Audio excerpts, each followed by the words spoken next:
So we're gonna get started. I'll hand it over to you. Yes, so I'm excited to present the budget to you guys. This is of course in draft form. So I'm hoping that tonight we can just kind of have an open conversation moving forward.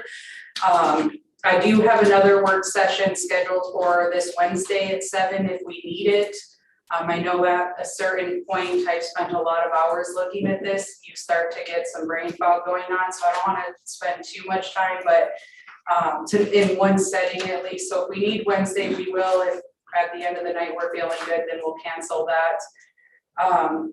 I tried to prepare this in kind of the easiest way to look at it. And still be really transparent in what we're requesting. So if it's good with you guys, what I would like to do is just kind of go through a quick kind of overview of the funds. And then what I would like to spend a majority of the time talking about is kind of the outlook for the future a little bit and some different things that I would like to see us work on this year. And then also have a discussion on some capital projects. This is where I think you guys really should have some input on kind of where we're going to move forward. I do think, and we'll talk about this a little bit more, we've been severely underutilizing our capital improvement plan. And this is really what's going to help guide our future funding, grant applications, and what projects we want to move forward. So that's where I'd like to spend the majority of tonight. Of course, if I start going through things and you guys have questions, let me know, but are we mostly comfortable with that kind of plan of attack? Perfect. So I'm gonna skip tab 1, which is the public notice. I did put it in here because I feel like it's important that you guys know that we will meet that requirement, which is required by law. That just gives kind of a general overview. I'm gonna get right into the general fund. You guys I did provide some descriptions and charts for you guys to look at.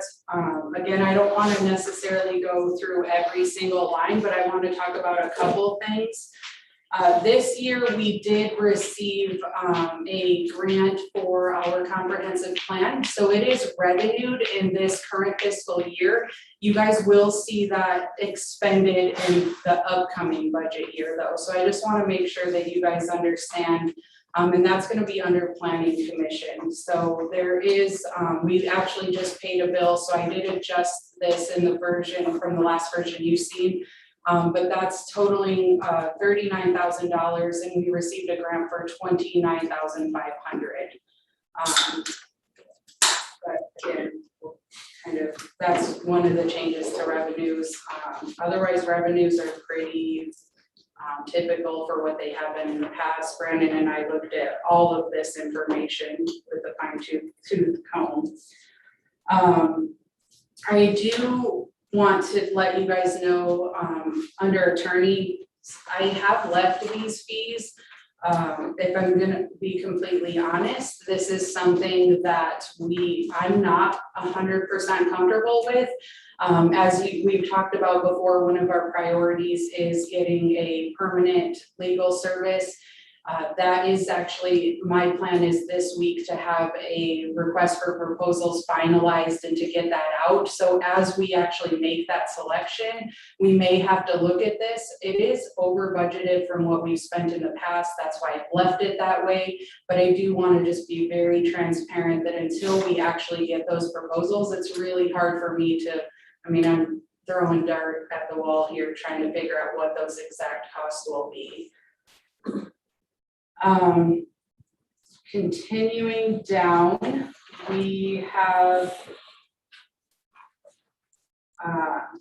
in the police department, I am proposing to eliminate the part-time wages of $3,500. This is for our crossing guard. This is something that Chief and I have discussed. Danielle, can you stop for just a moment? Where are you? I'm not following you. I'm very sorry. Oh, no, you're good. I don't have double-sided. So it is under the police department section of general fund under tab 2. Tab 2. And it's Department 300. I should have had these numbered. No, no, it's okay, apologize. I'll get there, just when you're talking, when.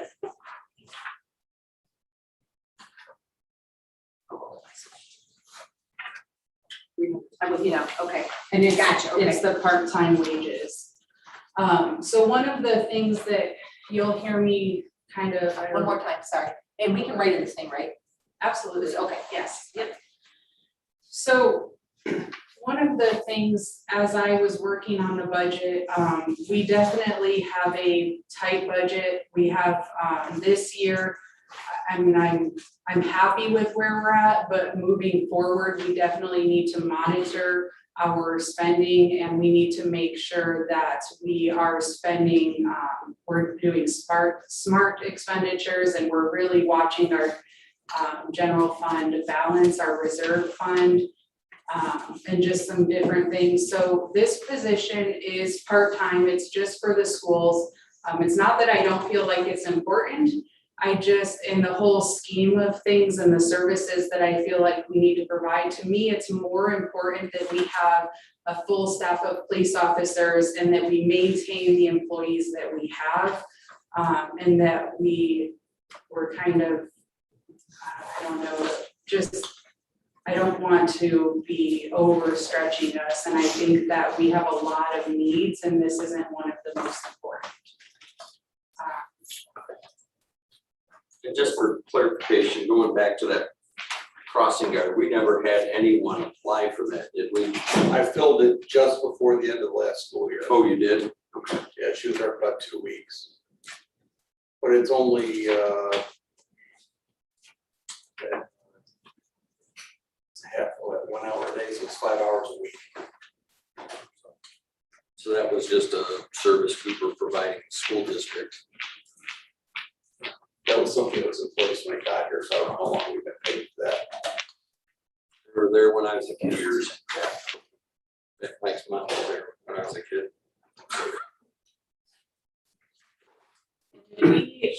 Is this something we're going to notify the schools of? That's what I was just gonna say, if we go forward and we don't add that back in, I will actually be reaching out to Mr. Riley and having a conversation with him to make sure that they don't feel like they've been blindsided. Make sure, I mean, we wanna support them, so I know Chief and I talked about if we could maybe get some parents to volunteer, we would be willing to provide safety vests or any way that we can contribute, especially without having that financial obligation. That would help us out, it would help them out. We do want to be a partner in this moving forward. So continuing on, in the police department, another new line item that we are proposing, it's at the bottom. I actually need to work with Brendan on exactly what the code would be for this, but it's police new hire expenses. And I say this is new, it's something we've already been paying for, but what we're asking is to just separate it out to actually be able to accurately track what our new hire expenses are. So it's not necessarily that all of a sudden we're paying these things and we weren't before, it's just a better way of tracking for us. Understand. So I think that was one of the questions I asked previously about the training portion of the new guys coming on. Remember that vaguely. But that's, I understand, I'm with you. Okay. And then continuing on, you will see a note next to rubbish and recycling. This was more for me because I had no idea what that was. Can you give us some direction? Where are you with rubbish recycling? Department 531, so it should be the, I got to the next page. Okay. I'm kind of skipping over it, No, there's it's not okay. a lot of No. changes. That's all right. Moving on to Department 715, Recreation, you guys will see nothing budgeted here. That is actually been moved to the Recreation Fund so that we can accurately track our expenses. One of the things, I mean, we set fees for our programs and different things, and we want to make sure that, and I'm not saying we need to change our fees necessarily, but are we covering our costs? And it makes it really hard to accurately see that when we've got the fund split up. And that was a pretty small amount that's been moved, but when we get to recreation, we can discuss that. The next department, 716, is the festival. One of the big changes here is the $3,000 for trash pickup. No, that has to go back. Okay, I would politely disagree, I had to volunteer to do that, and I think we should do it again. that is a needed service. If you're gonna host the festival, if we're gonna okay the festival, trash has to be picked And I think we can find volunteers to do that for $3,000. up. Okay. so,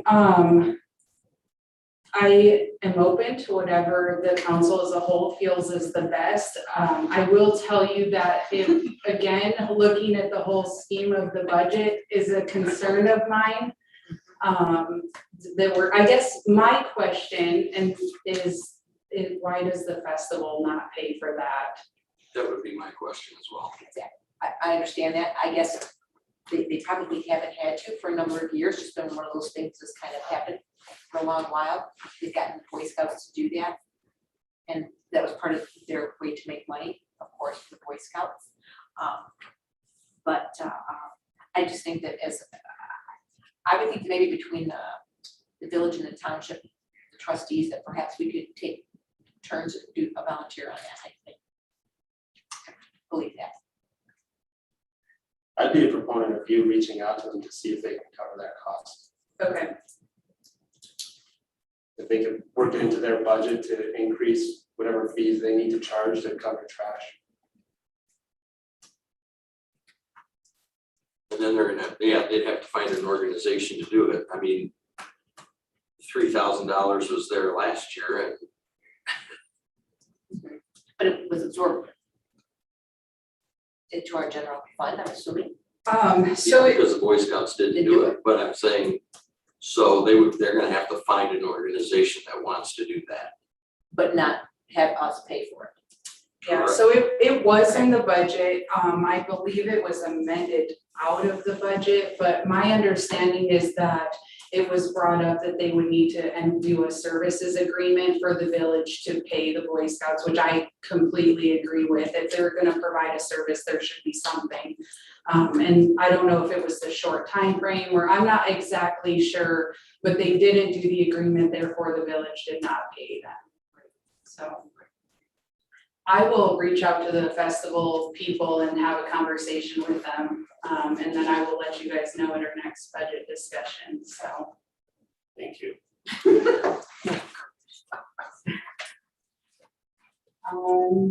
got that up pretty good, it's kind of fun. Wasn't now. Come on now, I mean, Yeah, we had, So you guys did it this year, is that? we did, well, Mike did some, yes. Gwen, James and I did. They reached out because they were at a loss, they didn't, some of it didn't come down, they didn't find out about it, I wanna say till that Wednesday prior to the festival starting.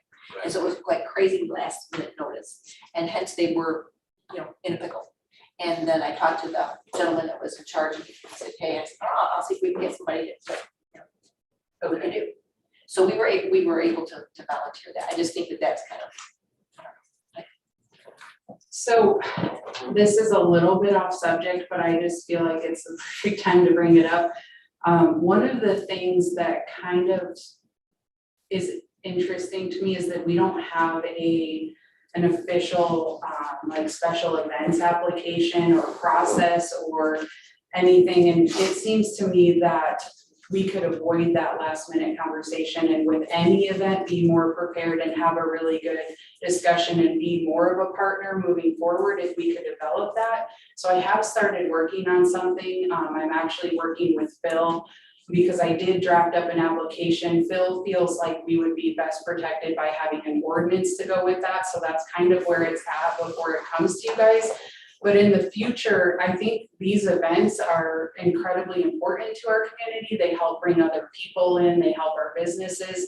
But I do think that we could better plan and prepare and work together on them. And that's kind of what I would like to see in the future. And I think that ties back into that, that we would have known ahead of time, where our shortfalls were, where our needs are. well, you with bluegrass, I'm assuming it sounded like everything got cleaned up down there okay, but what if it had not? Right. then you would have had something in place for that. Yeah. Good point. So moving down, I don't have too much for the parks. Library, How do we address that bridge issue on the parks? so I actually will get to that. Okay. So I do just want to talk about the library for a minute. And the reason being is, again, overall, our budget this year, I'm very happy with what I can present to you guys. I do think in the next coming years, until we can take care of some debt services, our budget will be tight. We'll be okay, but I do think we need to look at overall how we can do things more efficiently. I'm gonna say this again, but I think we need to be actively seeking grants and looking at some different things in the future. I think that we have some ability with the library, a couple different options. One of them that I feel is probably not gonna be super popular is, per state law, we actually have the ability to put out a mill up to 2 mills for the library, which is $180,000 in revenue for the village. As you can see, their requested expenditures here are about 200, or what's being recommended is about 257. So that would cover a portion of it. The other thing, which is probably actually what I would like to recommend to this council, unless you really want to go the mill option, is I think that what we could do, and this year I would like to fund them as is to give them a full fiscal year to prepare and to be ready. But next year, what I would propose is that we actually establish a library fund and we do a transfer from our general fund to their fund. Their board and their employees set their expenditures. So it would be similar to how, a little bit similar to how DDA is, which they do get their own TIF.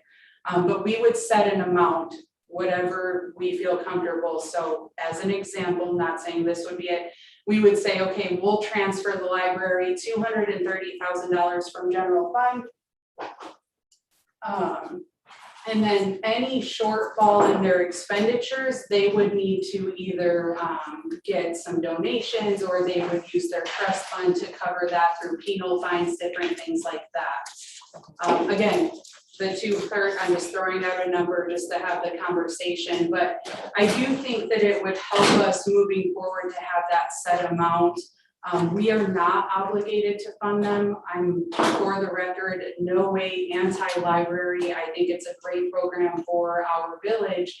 The reality is, though, dealing with the budget and what we have to work in and still trying to get some projects and maintenance I items. sit here just chomping at the bit, you can see me. Yes. Brandon, I'd like to know what the difference is. I'd like to see the percent of increase, please. For the library, can you figure this out for me mathematically real quick?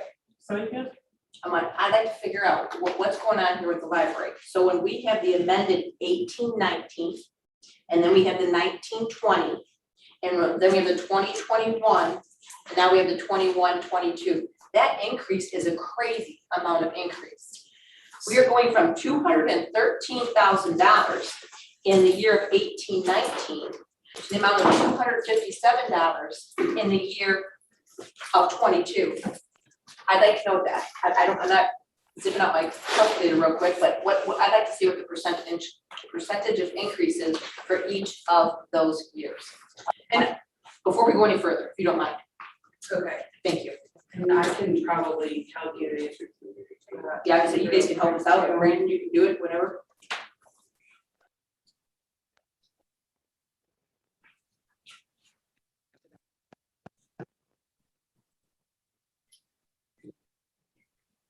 So. What are you coming up with now? Roughly 10% from last year to this year, So from last year to this year, the 10% increase. if I did my math right. What's our increase? 19, 20 to 2021. Let's figure out that one. From the 217 to the 233.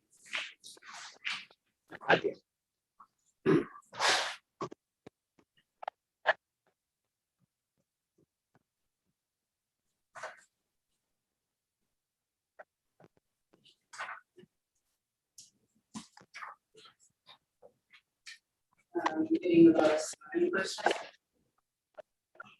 Well, 7%?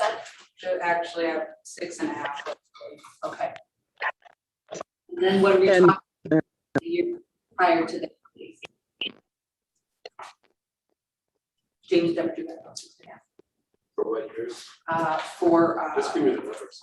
Oh, here, okay, here's the numbers. 2%. 2%, the 213,680.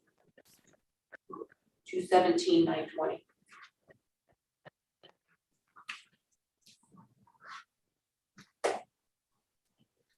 All right.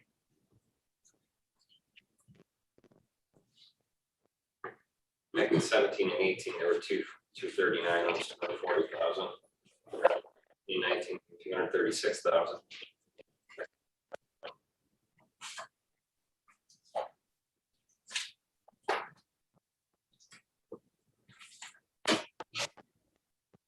So Because I'm looking at this 10% increase, I mean, this is just a gut level, no way.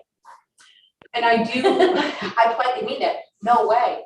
So I do want to point out too, in every fund that's being presented to you guys tonight, not just rural, you'll see what's being recommended on the far right.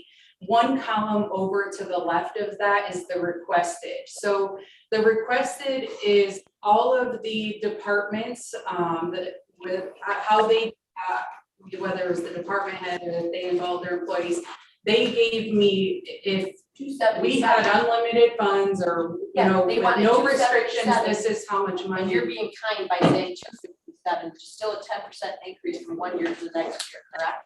Correct. No. No.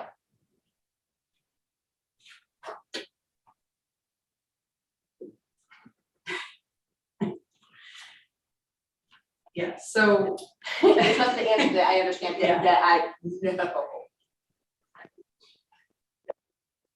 yeah, and that's, I mean, what, if you guys give me some feedback, hi Bob. And Hi, can you not hear me? No, Just I thought we could, I thought I could talk via Zoom, because I was attending via Zoom. And so I don't know what you said in between when I left and when I got here, but I'd like to address what you're talking about certainly. with the library. You said we went up $23,000, there's a $23,000 difference, but that is largely because of the accounting shift. For 15 years, we have always been $20,000 to $25,000 over budget on benefits. That is not an amount I put in the budget or that the library board puts in the budget. That's an amount the village administrator puts in the budget. And that is the only difference. We actually have our discretionary funding cut, not by much, nothing I'm arguing about. And even this, I like because it shows what it actually costs. It seems like it should be in the library fund. But to have it characterized as a $25,000 increase to the library budget is not fair. It's a 10% increase in the library budget is what's, is. It's a 10% increase because the funds have been shifted. It's not like suddenly our benefit costs went up $25,000 in a year. Okay, Bob, I am not trying to be smart. I don't see, Line by line. Look at the line. just tell me what line do I need to be looking at? You need to be looking at all the benefit lines. I see a benefit, I see. All the benefits, so starting at total benefits and ending with workman's compensation. Okay. So you're saying the part that says benefits, retirement expense, Right, and look how much they all go up. Altogether, it's $23,670. dental, the disability. So you're saying those have gone up. From this current year's budget. Library. They've gone up. Again, these are not numbers I put in the budget.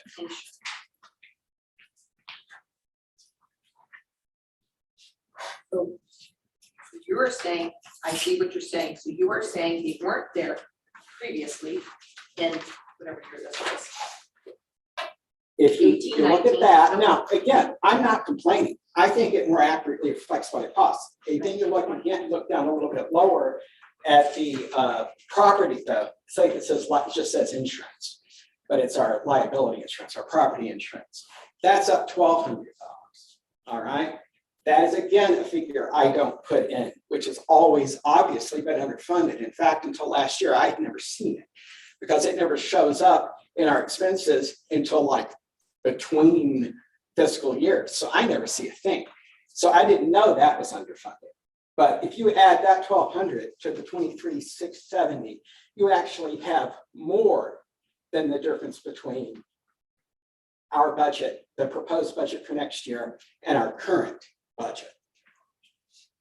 Again, I'm not complaining about it. I just don't want to characterize this $23,000 or $24,000 increase to the library budget because it's not. But it is a 10% increase from 2021 to the 22 of the. Because expenses have been moved from someplace else. I cannot tell you where that is because I don't have access to the village's books. But it is not operating costs. So I do agree within the benefits are in the proposed budget, which across the board have been under budgeted. I feel Brandon and I actually spend a ton of time on this to develop a worksheet. We pull the exact cost for benefits, things like that. So that I do agree with what Bob's saying has been an increase. As far as a shift from other funds, this is a true accurate picture of library expenses. We are not proposing to spend, to use something else within the library budget, so. But if you look down at what we're spending for tools and supplies, if you look down at what we're spending on books, if we're looking, I mean, actually you did add $500 to books, but you took 1,000 out of miscellaneous. Not complaining about it, not complaining about any of this. I just want to characterize correctly. Yeah, it does appear that when you go through the operating expenses of the library, they do fluctuate, but it looks like they average out. So if you take 500 away from somewhere, you'll add it back in elsewhere. It's actually It overall really is down. for benefits. Salaries are down 100 salaries, including what I paid, I have available to me to pay to DPW is down $115. Overall, the discretion, well, what I would call the things I actually have some control over is down $870. Not complaining about it. I understand they're going to take some cuts. I'm just not going to be told that we've got $25,000 increase. I don't know where the money comes from. And if you want to more accurately put it into the library fund or the library lines, that's fine. Just don't tell me that I've got or tell the public that the library is getting $25,000 more, because it's not. Do we have an accurate cost on health insurance for the library? Yes. Or just a ballpark figure? No, this is the accurate cost. There is we did factor in a potential increase because we won't know that until April, but we did that again across the board so that we could anticipate those needs. And we did, was it 6%? 6% because the increase for this was 3%. And- Lower than it used to be. And cost of living are, For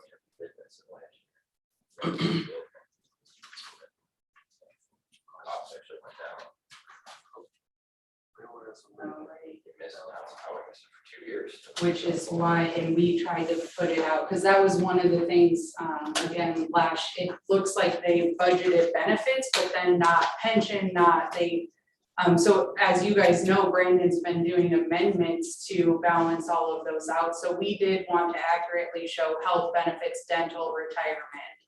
So you will see that too. And it's showing you guys the amended Here's last amount. year's budget worksheet. See, for some reason, they pull it out for 2 years. In the health. This is the, Yeah, this was 2021, this is 1920, and we actually went down in insurance costs over the years, okay, but for some reason, they got nixed for 2 years, where it actually went to, I don't know, but where we charged it to, I don't know. how do we still get a 10% increase? By putting that back in, By the insurance being put back in? yeah, But The insurance, but benefits. But insurance. you're not getting a 10% increase.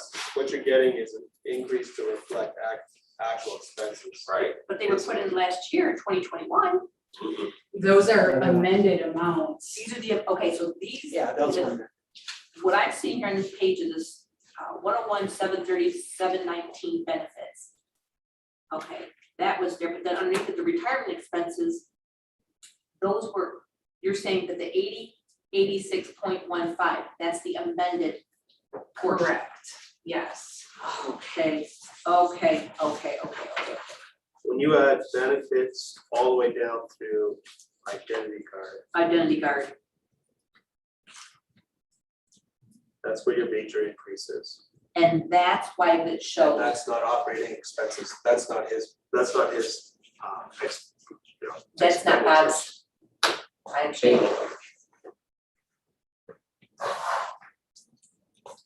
I just want to put that one day, when we make a budget this year for this 101, 730, 719, benefits, that's FICA, completely FICA. And that's another place that's 5% up to salary basis.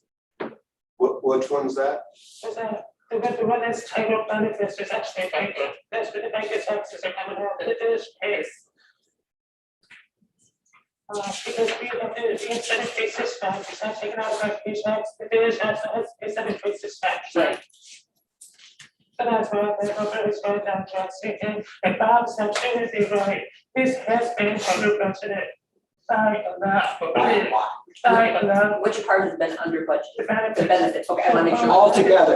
When I say benefits, there's a line benefits, but when I say You're talking- benefits, I'm talking totally. You're talking the health insurance, dental, Exactly. disability, Everything HRA, together. everything. Correct. I think quite a I don't wanna break it down a lot, but $37,000, $38,000 for health insurance. I can't do it. For the library? So one of the things that I've learned is that our insurance is different for every employee based on their age and health underlying and dependence, which makes the dependence part make sense. So one of the big talking points that I want to talk to you guys about is that we absolutely this year have to look at our insurance and what we can do, or different companies that we can work with to help balance that out. I have never seen where you pay different amounts based on somebody's age, and you usually pay X amount of dollars for individual, spouse, and then family. And some people, they overpay and some people underpay, and it balances out. It makes it extremely hard for budgeting purposes when they base it on the individual. Because the other side of that is, if I have underlying conditions and I'm older, and then we hire somebody different, that picture changes drastically. So that is one of my main goals moving forward. The reality is, if we can't get a better handle on our benefits, we're gonna have to have a conversation about what portion the employees would need to pay. Not a conversation that I wanna have at all, especially in the environment that we're in. We think we need to do everything we can to keep the employees that we have. You can go anywhere and get a job right now, but that has to be in the upcoming year, something we look at. When is open enrollment? So our benefits are from April 1st to March 30th. Okay. Thank you. There is one big change to note though, Bob, between, if I look at 2021, fiscal year 20 and 21 amended budget, when Brandon, whoever shifted those benefits back in, your budget's 233, 205. And now you're saying it's 257, 110. Part of that is due to higher benefit costs, but also one thing, the way I point out, you got librarian wages, 84, so approximately 85,000 for 2021. I'm not quite sure why that is. because I'm assuming we get no raises. It's $540 is all it is. Yeah. So I'm not sure what that $540 represents. I also, Your part-time. why is the library board, none of them are here to talk, but why is the library board getting a raise? It's not in there to get a raise. It's in there. Yeah, it's more than the current year. What do they make currently? I don't know. I mean, I don't have the spreadsheet in front of me, but if you look at that, the sheet you have with the, maybe you guys There is have an it. increase, 3275 to 3820.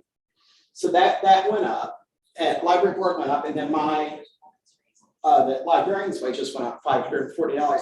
My assumption, Danielle, was that you were just, because another thing that's never been budgeted, we talked about the things that have been under budget, benefits and property insurance. Well, something that's never been budgeted, that's another thing I've argued about with whoever sat in the administrator's office for 15 years, is that our longevity bonuses have never been budgeted. You were what? Longevity bonuses. Jim always said that's in benefits, but it's not. It's always in wages. And of course, it was much different when Susan was here. Now I have an assistant director who has not yet been here long enough to earn longevity bonus. But my assumption was that you had figured that out. So a couple things, the 3820, are you short a board member currently? No. Because according to the ordinance, you should have 7 board members that are paid It seems to me 500. We've never had 7. It's at 6. Okay, so that's probably what we need to look at, because I based no raise for them, but I based it off you having your full members. So if you actually only have 6, then we need to look at the ordinance. Because I did not put a raise for any boards Okay, at all. okay, well, that explains it then. But if we just have 6 board members, then we just need what we got. But the ordinance says. And I've looked at so many things, I'll double check that, but I did go through and try to match that up to make sure that even if we were short, we were still budgeting so that when we filled that, we didn't have that That makes sense. shortfall. Good. I want to make clear that I'm all for having the budget reflect actual expenses. I'm not complaining about no raises. I'm not complaining about the modest cuts that Daniel made. That recommended budget is fine by me.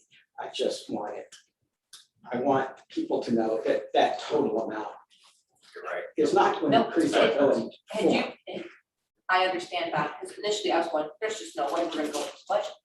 But I, with this amount, I should say, I was being, very simply, I was seeing a 10%, I'm going, there's just no way that there's gonna be a 10% kind of an increase. I understand now through conversation with the amended budget and where we're going. I understand that much better. Okay. Yes. Makes sense, I It appreciate. makes you sense, coming down. I seriously. That's do. why Yes, yes. because no one was listening. You know I can what? still see my chair. That looks It's nice, cutting doesn't in it? and out. It's, we don't see, we really don't, Yeah. we don't see those, we really don't, Okay. sorry. Like I told Danielle, I'm still not real comfortable standing here, so I'm gonna leave. But thank you for listening. Thank you for clarifying. I appreciate that. Okay, if you need anything. Thanks, Bob. Sure. Okay. So Why he wants his board to speak for him, or he makes it. So with that being said, I still stand by my recommendation that what I would like to see is that in the future, we have the separate fund where the board can set their expenditures and we transfer a set amount, whatever that amount be. Now, with that being said, if that's the route that we want to look at going next year, I think to be fair to the library, we should talk about what that amount is so that they can prepare for the future and they can determine if they need to solicit more donations or how, if there is a shortfall, they can address that. If they want to give raises to their employees and budget that in, and that's an increase from what we're giving them, that gives them a whole year to kind of plan and figure out how they want to approach it next year. That helps us on the flip side, though, to say this is what the village can afford to do while still taking care of projects and things that we need to get done on our side, because we're not there yet, but we have a lot of things that we need to look at for the future. And then continuing on, planning commission is the next one that has a large change. If we decide to go with this, it will require an ordinance change. We do currently pay our board members. If we want to continue doing that, I would need to get it added back into the budget, which includes their wages, and then there is some workers' comp that would need to be paid. I'm proposing that we change this to a volunteer board. Currently, our rec board and our DDA board, our construction board of appeals are all volunteer. It seems to me to be fair that they would all be volunteer. That is not a huge expense to our budget, but at the end of the day, when we have the budget that we do, I think any little bit can help. And if you guys want to add it in, we can talk about that.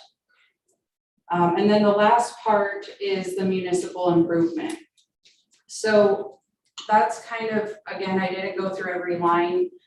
Some things I want to talk about that affect the general fund overall.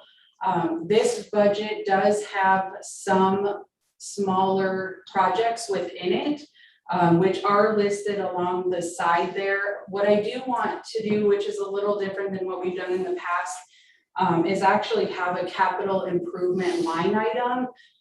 This goes back to my statement that we've been utilizing our capital improvement plan, and I would like to start really using that as a planning document. So if we use that line, we can better track some of the projects that we're doing and make sure that the funding that you guys are approving is being spent on those projects. So if you flip over to tab 13 really quick, and we'll get into this a little bit more, but if you go specifically to the third page, this is where the general fund capital starts. Anything that is listed in the 21-22 year is within that budget that's being presented to you guys. Again, they're mostly smaller projects, such as body cameras for the police department, a door replacement for public works, some cones, things like that. So the total is $50,499. After those items are budgeted, I do think that we have a little bit of room on the very low side, depending on what we want our fund balance to look like. Scott, Yes. where are you again, friend? Where, what page are you? Yeah. Next page. This is total general fund.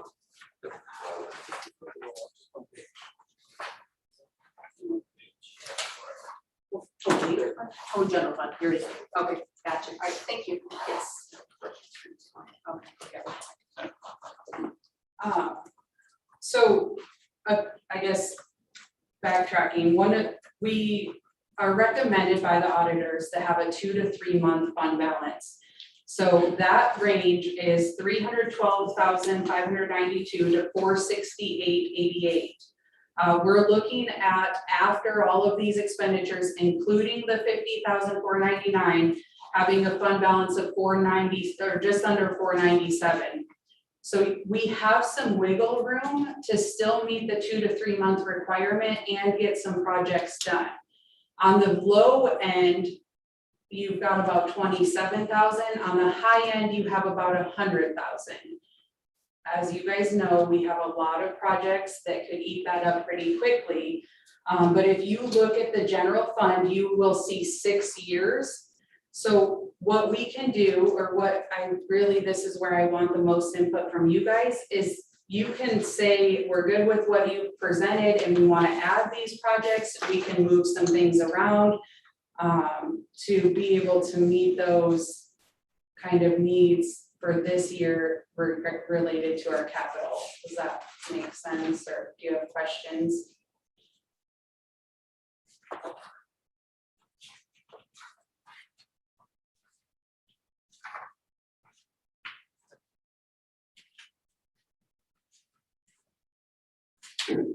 This whole tab 13 is capital improvement, Correct, yes.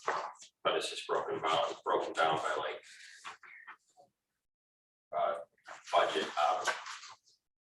budget out of like the police and the sewer, the water, that stuff, but it's all underneath the capital improvement.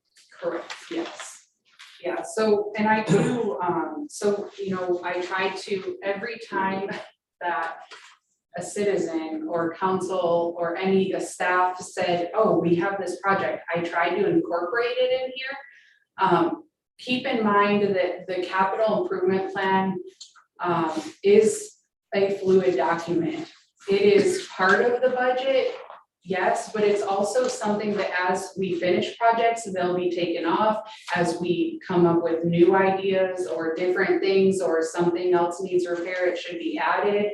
So this is what I want to use to kind of guide, because what you have in the operating, that's our keep the lights on. We have to have this to provide the level of service to our citizens. These are the things that need attention, where we need to be, if we have leftover money each year, or the grants, different things like that, to get these things checked off of our list. And to help us plan. As you can see, there's 6 years on this plan, so that we know next year we have $667,000 of requests. Obviously, we need to figure out how we're gonna fund as many of those as we can, or move them out. And if they're not funded in that year, they need to carry forward so that they don't fall off our radar.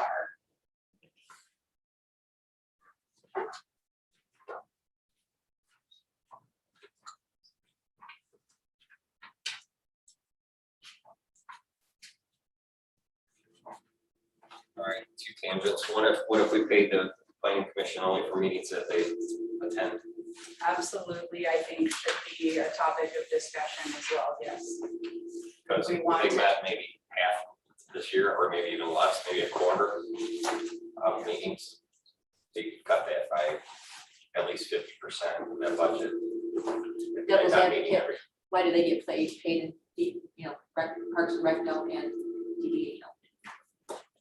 Just outside the point. But I I'm sure it's understand. just, yeah, precedent, I'm not sure. And to that point, then they just have meetings with no productivity. Seems like very little, the few that I watched. In fairness, they haven't been given a whole lot of direction either. That's true too. So that's, I will give you that. Well, with this being the year of the 5-year master plan, they are gonna have to meet more. And it's gonna be more than what it has been in the previous 2 or 3 years. I agree with that. I also agree that the boards in general, I think, need some better direction, and I think that's where staff can help. It's actually a project that I've already started to take on. I've talked to Lisa too about reviewing bylaws with planning commission. I've asked DDA, Heather, to do that with DDA. I would say overall DDA is probably one of the most structured boards that we have. They are very active, do a lot of things. I think the other boards have a ton of potential. I think staff could help them to be more productive and efficient in their meetings. So that is something I'm hoping to do with the boards, and really help them to make sure we can't expect them to do something if we're not giving them the proper resources. you don't know what their job description is. Emily Mullen said that, great, I'm on Parks and Rec. What does that mean? I mean, and we can't blame them No, because no. there's no bylaws for Parks and Rec. I mean, which is, we've They're not also- given them any rules or guidelines, so like, They're also not funded, so they don't really have a working fund to do projects with. So if part of that capital projects were set aside for Parks and Rec, you say, okay, you have this percent, or you have this much for the year, that at least gives them an opportunity to get involved and say, this is what we want to Understand. accomplish. Mhm. My other question is for the approximately 170 or whatever we're gonna get from ARPA? Yeah. Is that, are you taking that into account in this budget or? So it is within this budget. It's actually under currently tab 10, which is the minor accounts. So that is, I actually have a list from staff. I've given them until this Friday to get me any last projects. I know that Brent has a couple ideas he's gonna get to me, and then I will be bringing that to you guys to talk about what the rules are, to make sure that we have a good understanding of those, and to talk about how we want to move forward with selecting a project. I know that, I think it was Jerry that brought up maybe putting out a survey to the citizens if you guys want to solicit other ideas, so I'll be bringing that back to you. But that will be separate funds, because we do need to make sure that we're accurately tracking those for any reporting, that we don't lose those. And then we'll have to decide, do we want to spend the 107 or 17500, or do we want to wait till we get the second portion and combine it, or what we want to do there? Because we do have until 2026 to spend those.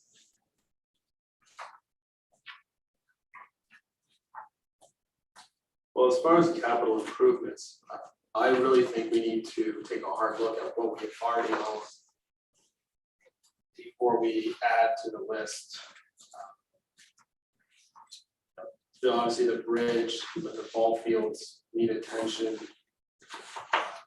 There's a number of small projects I think that could really improve a number of the current assets we have. I know the Rotary Pavilion needs some work. So I'm a proponent of fixing that and bringing those up to code, or making those improvements rather than building anything new at this point with our capital improvement funds. I agree with you. We do have a lot of things. So, So anything we can strike and shift to maintenance or repairs in that respect. so we do have, we have at the pool, we need to do the old pool removal. The Parks and Rec board did propose, and my understanding is bring it to council to do maybe a bandstand. I put it in a couple of years to phase that out. We could do the removal now and then maybe decide how we move forward with the bandstand later, but at least get that filled in something so we could move that project forward this year. Again, with a little bit of wiggle room. I will tell you guys, if that's something we move forward, I do need to firm up the number that we would need for that, because I'm trying to find out if that's something where we actually have to go remove everything, or if we could fill it in. Some other things, we have some budget in here for the Boundless Playground. However, that's something that I'm proposing we spend some money every year to maintain it, rather than one giant purchase.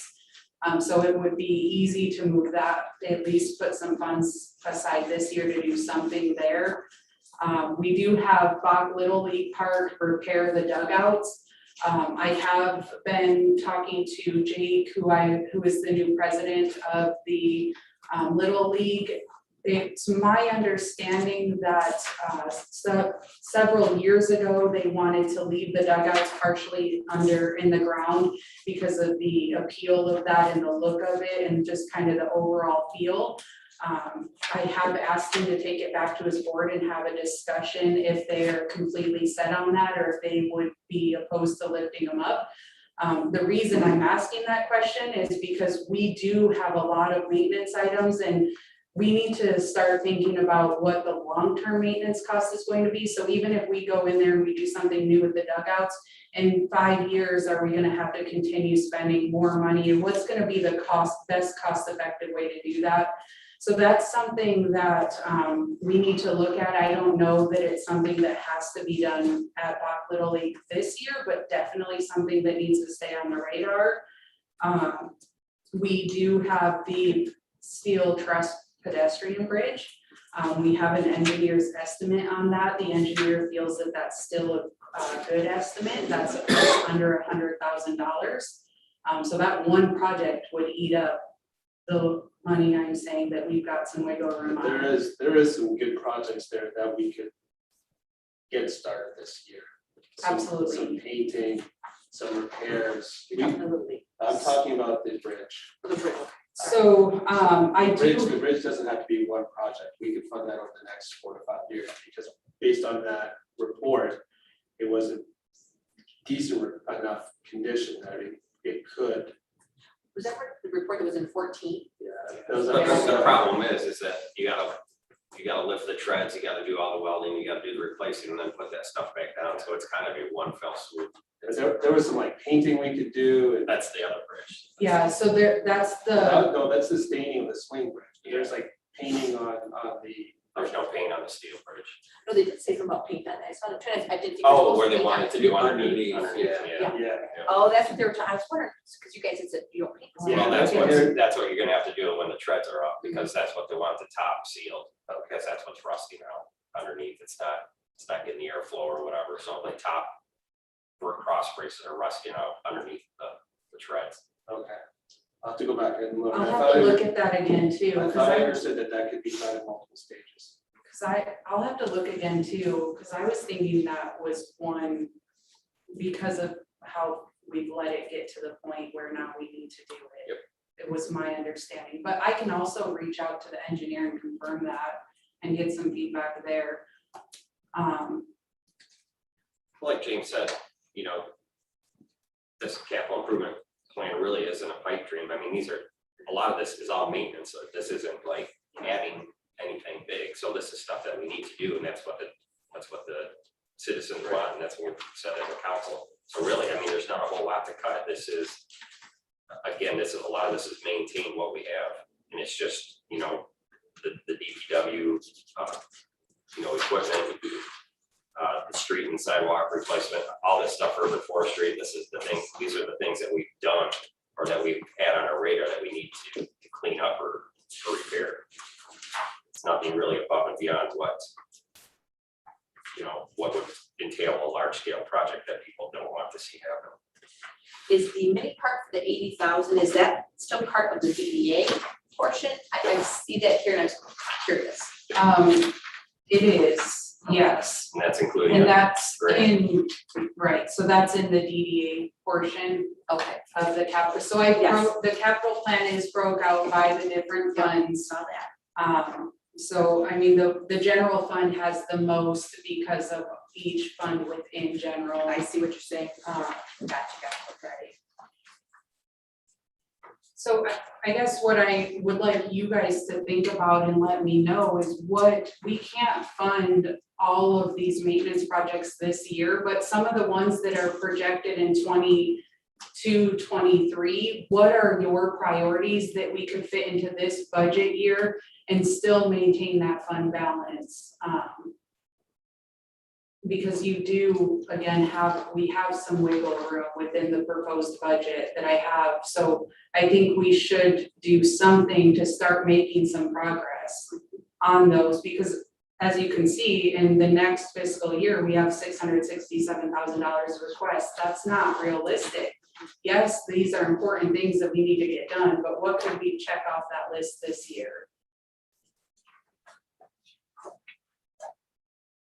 And I did try to put a lot of the things, I mean, everything we talked about at that committee of the whole, I tried to incorporate into this capital budget. With the old pool removal that you need to check on, okay? So I would assume probably would be some big grand number, but if it were to be filled in, I would assume that would go ahead and take down some of our liability insurance. Yes, so we actually have the ability now so what I learned from the insurance company is that we have and I cannot remember the term, I should have wrote it down, what she called it, but it's like a general village insurance. So what we do is let's say Village Hall, for example, we say, okay, Village Hall is owned by us and it is valued at approximately X amount of money, the contents are X amount, and then we have our general insurance, and then what this is valued at is above and beyond. So what we did a couple of years ago is we reduced the kind of above and beyond for the pool, and we left it at general. So if something happens to the old pool, we just have that general coverage now, right now, which is $42,000 is the amount. I'm not sure where that comes from, that's just the insurance number. So we did already reduce our insurance costs over there.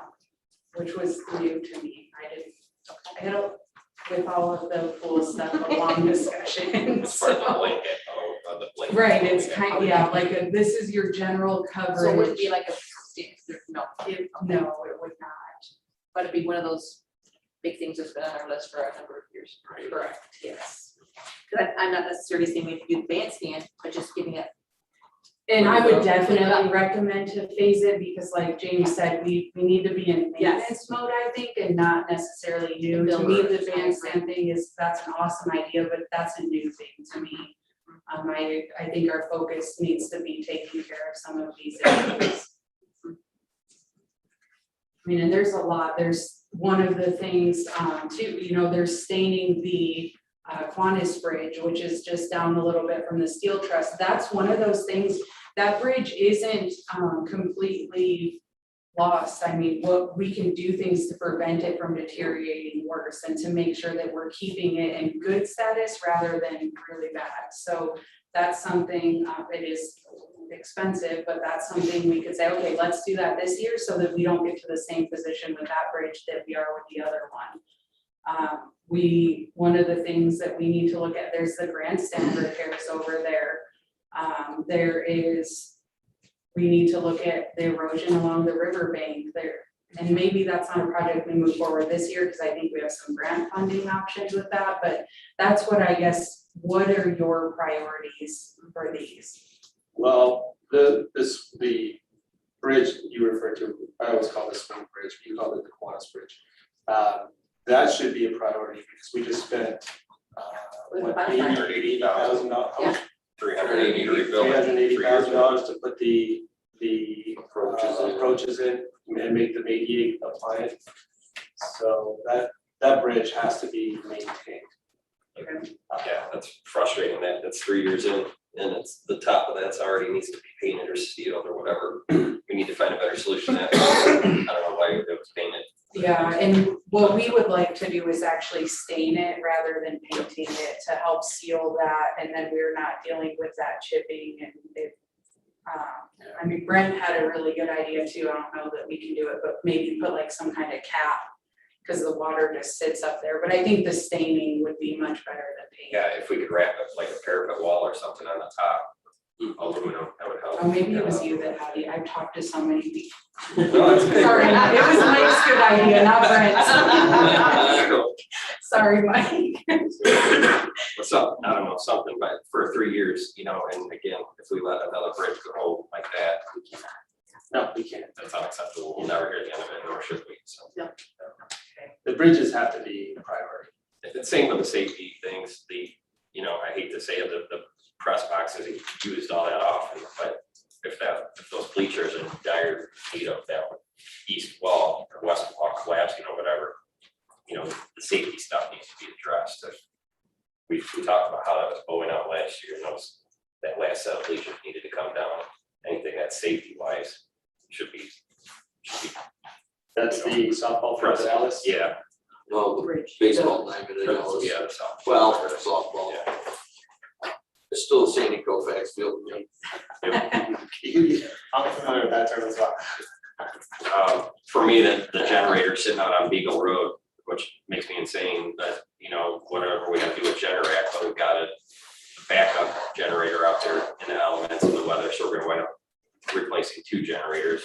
If that thing sits out there much longer. And that is in this proposed budget, it's already within there, it is Yeah, under the sewer fund. I mean, how long does this go on until we just cut our losses with Generac? I think we're past that point. I don't think so. I think we need to reinvestigate that.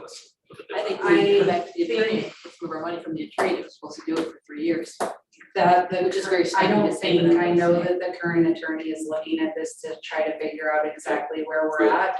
So I do think, we should give him time to make sure that the village did what we should have moving forward before we say. Definitely, we will let you know as soon as I hear from him. Okay. Where am I missing the amount for the bridge? You guys, where is that on here? So under Ellis Park, the steel truss pedestrian bridge repairs, it lists out, not this current year, but next year, 100,000.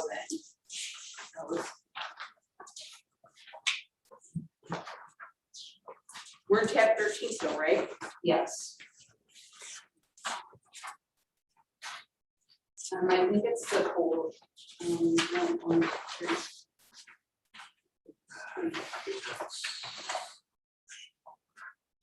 3.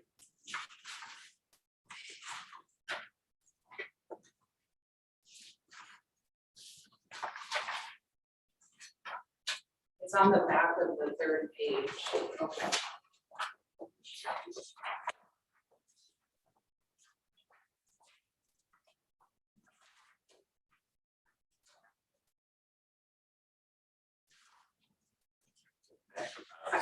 I don't either, no. Of course. Go 2, 3. Guys are missing a page. Yeah, I don't see the 600, that whatever they keep throwing out there too. I should have had Lisa help me. Did she offer? She did. I knew that, that's why I asked. You guys, Because you're throwing out whatever, like the 600 out for it. You wanna? You got it? I don't. I was gonna have you. so they're missing a couple of pages. Oh, Yeah. I'm going, where are your numbers you guys are talking about? I'm 600, so whatever. sorry. Right. Yeah, yeah. Total. Just making sure you guys are paying I'm looking for the attention. weeks and I'm like, I'm so sorry. don't be sorry. It's No, all right. it's all right. Are you kidding? It's a big document. Okay, big document, and this is a lot of stuff to get at you. Well, Anybody, I mean, it's stuff, it's a lot. just a overarching theme, if you're gonna shop the health insurance, I would strongly suggest shopping total insurance as well. I know from personal experience, every 5 years or so, I think I get greatly reduced rates by switching insurance carriers, so I think that's an industry standard as well. So we might wanna look at that. Is there any thought of the, in lieu of, I don't know if that's what you guys call it, I know we do at school, so like if, Opt out. an opt out, yes, yeah, an opt out kind of a thing, if the husband and wife kind of a deal have the insurance. Yeah, there is, that's actually something even the chief mentioned too, but that is a possibility. Now, I can tell you a lot of communities, they will say, okay, if you opt out of insurance, we'll give you an extra whatever, X amount of dollars a year because it's a savings and you're still kind of getting that. So that's something we would have to talk about. That's been a challenge, Jim. Jim did a great job on the insurance, speaking with different people, and I think with MERS or whoever we got, you have to have so many actually invested in and still in taking part of it, so.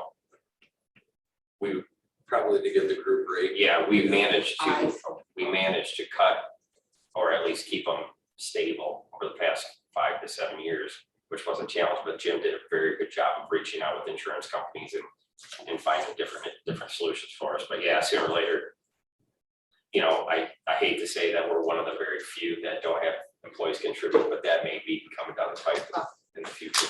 I know from where I started, 30 years ago, to now, I mean, now we pay for all our insurance, so, things do change, I do understand. And again, that's not what I want to No, do, but we no, definitely, it needs to be something we look at. One thing that I would propose that would save not a ton, but a little bit, is we eliminate the identity guard. I was just gonna say, We you talked could- about that, yes. Mhm. Continue, because I think that Chief was able to get a reduced rate for us, so what we could do is if the employees wanna continue that service, we could just do like a payroll deduction for it annually, but they would pay for that rather than the village. If you add that up between all the funds, I have the exact amount, but I know general fund alone, it was about $3,500, which at the end of the day, I mean, our budget's not huge, it helps, so. That's a lot of paint for a project though.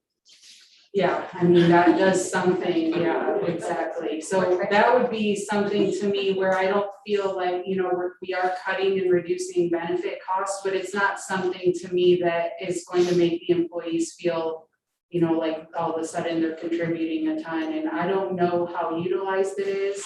I know for free, I can do the exact same thing on Credit Karma. So, I mean, there's some different options there. They send me emails if there's any credits that's applied for different things. So that might be something, thank you very much, that we look at. Currently are using a company called Franklin Benefits, and once our renewal is time for our renewal, they give us a full list of all different insurance companies, and they actually compare the rates for us, and we have a full spreadsheet on it, so we don't even really have to do the legwork on that.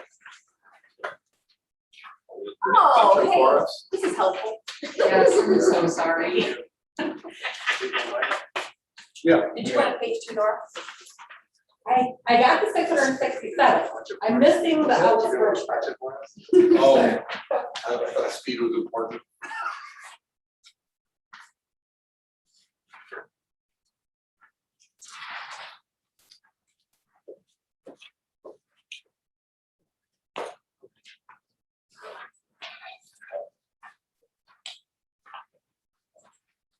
Okay, Some of so these are duplicated, okay.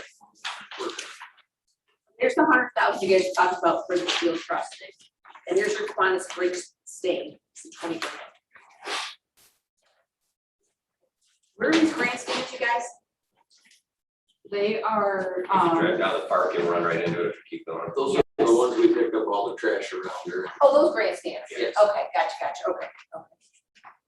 They need $75,000 with repair. so I do think that we could do some repairs that would be less than that. We would need to look at it and make sure that we keep the structural integrity. That would be to fix everything. Is that building being used for anything at the moment? I don't know, to be honest. There used to be some storage underneath the press box. In fact, there was a concession stand in there at one time, but I'd have to You'd have double to- check probably with Brent on Right. that. And to be honest, he may have told me, because we went and did a big driving tour and looked at a ton of things, but I don't remember. I don't think it's being used. Right? I feel like Eric said there's some stuff stored in there, but I could. It might. Yeah, the basketball, something like that. Yeah, there's stuff in there. What if there's electrical in there as well? For the lights? Joe took us down there last year. There's a. Yes, I think we did. Yes, he took us for that tour. There's stuff in there. Yeah. That you turn off and stuff. I was just thinking it might be a lot cheaper to just raise it, put up aluminum bleachers, call it a day.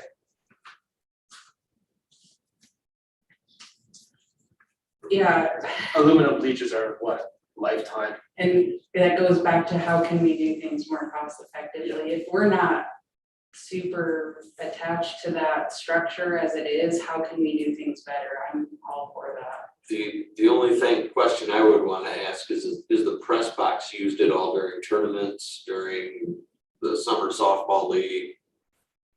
That structures can stay, the press box side can stay, because it just has the press box and you got the bleachers that are supported by Right. block.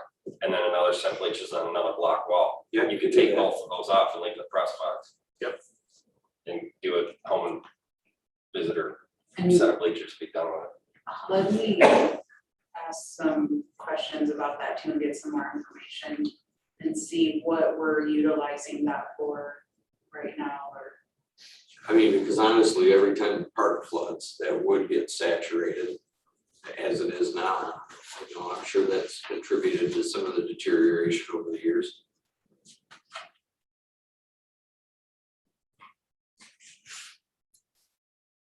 The depot, obviously, you know what I mean, that's gonna take some issues, or take some money. We've had foundation issues with that for a while. some notes are gonna have to be looked at. It's just gonna cost money down the line if we let it continue. Chief, can you tell about the body cameras? You elaborate about the body cameras, because you guys would like to get some more or updated ones? Well, the ones we bought, they were relatively expensive, they were like $300 a piece. Yeah, They can't service them, batteries are internal, they're sealed, so when they die, we gotta They're replace them. We've seen they're lasting about 2 years, okay. and so I'm anticipating, I've already got one that I need to replace now that's dead. Since we're down an officer, I don't need to replace it right away, but I anticipate that these cameras are gonna start dying. And I just found out Friday that Provision's not making this model anymore. And naturally, the model they replace it with costs twice as much. Mhm. So, but that one's serviceable, hopefully it'll last longer. So I remember you saying that you liked these, but now that you've had them for a while, now you start They to see are- what's. I'll tell you what, they're worth more than the in-car cameras as far as their value. So this amount here is for the upgrades. To replace, well, to Replace. replace the ones that we anticipate will break down eventually, just due to age. Okay, thank you. So I guess what I would ask you guys is look over this capital improvement plan and see, one, what projects would you like to try to fund this year? Keep in mind that we cannot add anything over, I would say 100 would be the absolute max. Because we need to maintain that fund balance. If you spent the full 100,000, that would put you at about 2.5 months fund balance, which is right in the middle of the recommended. We do need to keep that healthy balance. But we could, you're saying a total amount of 100,000. Correct. Okay. On top of what's already in there as well. That's Okay. the maximum. So think about that. The second part to that is I'm sure that I've not been here long, I'm missing things that are projects, maintenance items, whatever, even if it is an addition thing that we want to think about in 5 or 6 years, give me that so I can incorporate it into this plan as well. And then this plan will go to the planning commission for review, and then it'll still be part of the budget. Again, that document moving forward is fluid, so every time throughout the entire year that somebody's like, we need to get this project taken care of, it's gonna go on this list so we can start planning how to fund it. And then we'll kind of move forward.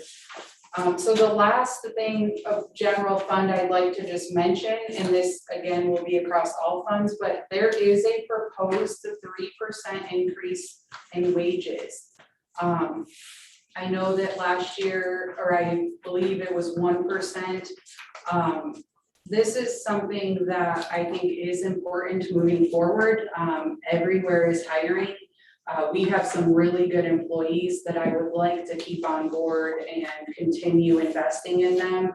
I did pull in the projected inflation for this year is expected to be 4.3 to 5.4%. So we are even at the 3% under that. Again, at the end of the day, you guys have the final say, but I will tell you that is in one of the tabs here is wages. You'll see that across the board, all the employees are 3%. I did not include boards getting raises, and I did not include myself because I am so new, so. Yeah. I mean, I'm getting an 8%, no, I'm just kidding. I'm messing with you. So I just want to notate that, and again, that's in every fund, but one of the other major changes within general fund. But general fund, do you guys have any questions, concerns? I'm pleased to hear about the 3% increase because last year, we weren't sure there would be any increase. I was very stressed out for a little bit, and I am so happy that I could put that in the budget. So I can confirm. office staff, I can shed stuff all night.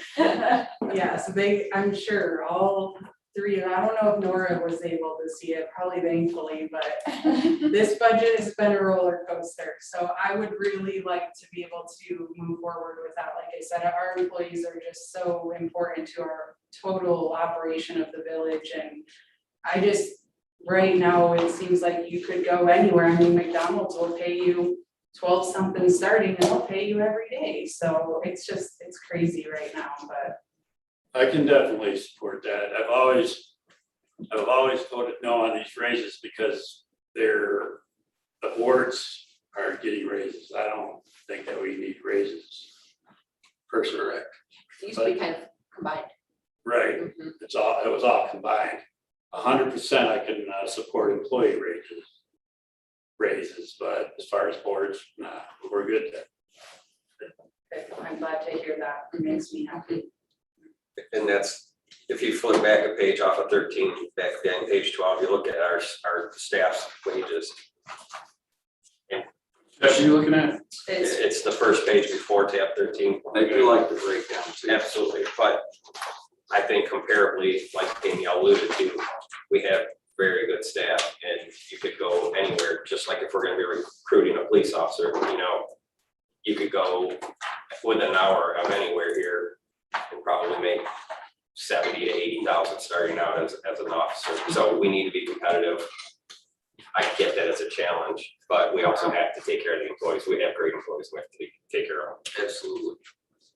And again, doing your studies with Clinton and whatnot, you're gonna get a better feel of where we need to be for wages. I know that this is something that Darwin's worked on, Joe worked on in the past, but again, hopefully you're here for the long run and we're gonna be able to decipher where we need to be competitive. Yeah, and I do think that's something we need to do. I actually, Michigan Municipal League does a wage and salary survey every year. We've not participated, we absolutely should. Another thing I would really like to see in the future is that we can do like a actual adopted wage scale with job descriptions. So I think we have some room. This is the start of something, but we definitely have some potential here. And this again will be part of the budget document as well. And this does include the 3% increase for the employees. I also this year added how they're funded because I feel like that's important. When I was preparing for my interview here, I was looking at the budget. I'm like, they only pay their administrator $24,000. That doesn't make any sense. Well, they don't. It's just that we're funded out of numerous accounts. So I felt like that was important too, so that you guys could see the overall picture or citizens. I do have a question, if I may, for Steve and for Randy. I don't remember, maybe you guys can help me out with this, but we're supposed to revisit that status with September? It's on the agenda for September 13th. Okay, so I'm just looking at those numbers, that's why I asked that, okay. And then Chief, are we putting someone in this vacant spot? Are we hiring somebody? Have we hired somebody? We haven't hired anybody yet. I have been actively recruiting and we've been doing backgrounds. I have eliminated 3 or 4 people through the review process. I've got 2 candidates right now. One looks particularly well. We are finishing up the background this week and I don't anticipate any problems. This guy's an ace. And so I expect to hopefully bring you a candidate in a couple of weeks. But we've got still to do the interview, and actually I was gonna reach out to you to see if you're interested in sitting on that interview panel with us. So Depending on the time of day. yeah, right. Okay, I just didn't know what the status was, so I was Yeah. curious. But so And then council had told me to instructed me to keep recruiting, and we have been. and so this 50,000 for this 51,000 approximately for this employee, this has been. So we budgeted them, their salary, and we budgeted benefits based off of our highest cost. So hopefully those come in a little bit less, but we wanted to just, we wanted to assume that they have a family and that they would be on the higher end. Okay. Good.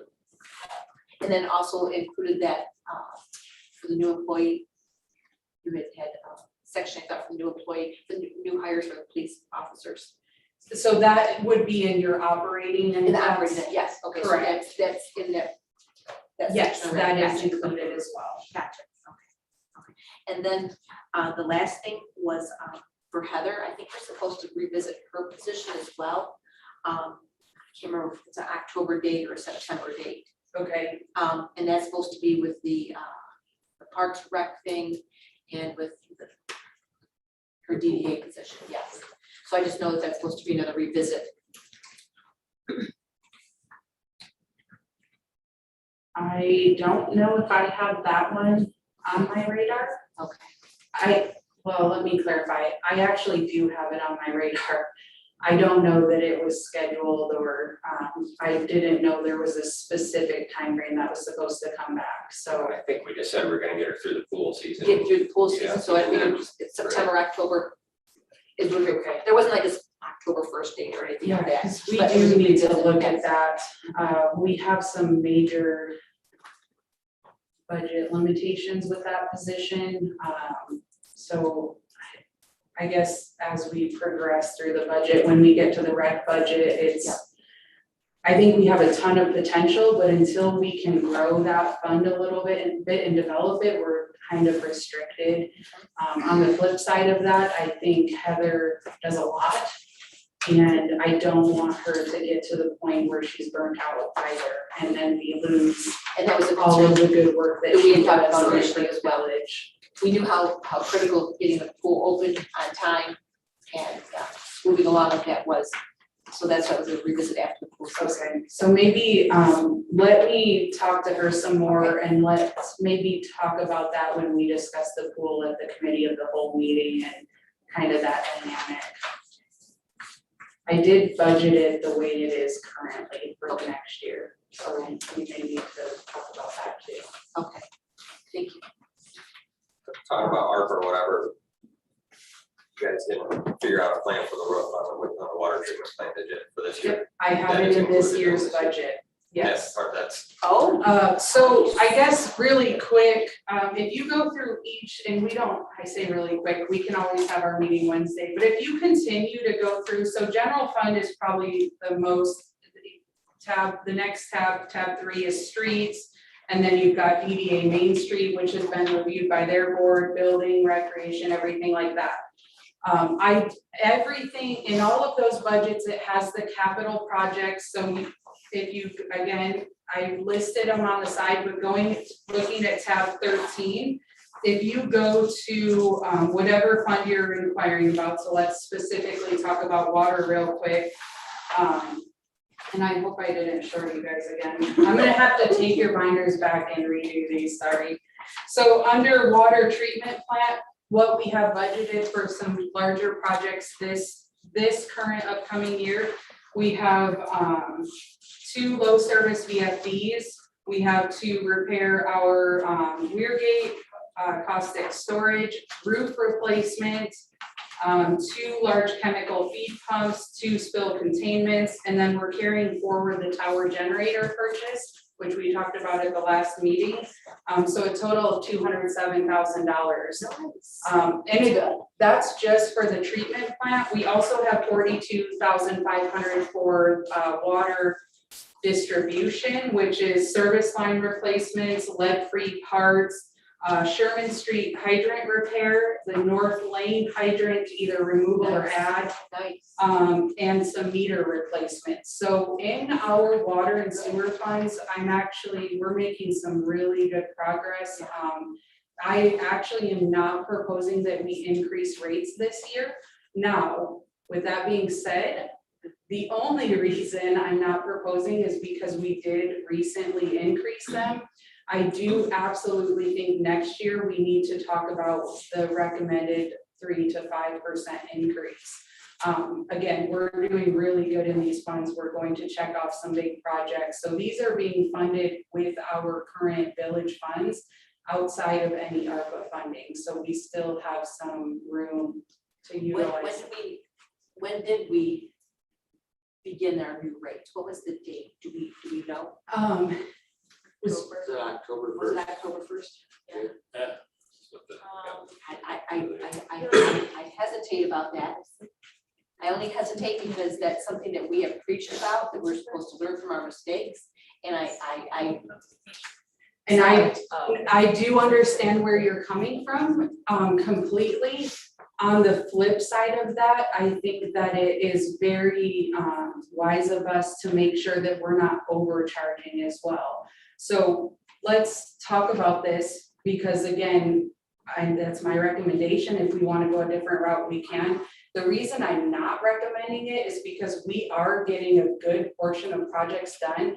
In the water fund, after these projects, we are maintaining a 1-year reserve for emergency purchases, or for fund balance, if you will. The recommended reserve is 6 to 9 months. So we're well over our reserve. but we have so much with our, of the, that big, I always look at you, Jerry, for that thing, what is it called? The, one inch or the main The $100,000 main thing. across under the river that cuts across a parcel of property that needs to be moved onto village property. So, That's a good ARPA project. I was just, that to me is a good ARPA project. So that being said, we could fund that and still have over our 6 to 9 month recommended reserve. I personally, enterprise or water and sewer, I guess, they're expensive to maintain. So I personally don't like recommending to you guys 6 to 9 months. It would not take long to eat that up. That's why I put in a 12-month reserve. And I actually talked to Nora, and we moved a couple projects to next year, just so we could maintain that healthy reserve in the water account. Now, flipping back to the sewer account, we are proposing to do $423,000 in projects, and after that, maintain a 13-month fund balance. So this, I guess in my recommendation to explain more and not raising the rates, is I think that we owe it to the citizens to find that balance of funding our future projects, but not overcharging just to put money away either. So that's why this year, I'm recommending no change. Our revenues were higher than we anticipated them being in both of those funds. We are doing really good. Again, I don't want it to fall off the radar, because I agree with you, Gwen. We cannot go another 4 or 5 years and not increase rates. We have to be diligent. But I don't want to raise them just because somebody told us to. Have you had a discussion with John Holland? And the reason I asked that is that was a lesson that we learned last year as well with the meeting from him, some of the things we should have done in the past. Okay. I have not, but I'm not saying you're wrong. I'm just, boy, we, as a village, we took a beating on this whole thing, I mean, because of how crazy high our work rates are. And I just do not want to do a disservice again to our people. I agree. And I would be more than happy to reach out. If you would please talk with him, I would feel better. I'm only speaking for myself at this point, just simply because we really, I thought, gleaned a lot of information from him last year. Okay. And we learned a lot of our mistakes. Well, and also regarding that USDA grant for the wastewater treatment plant, now we're supposed to be setting aside the specific amount, right? Right. So we don't wanna Right. blow through this capital expenditure fund.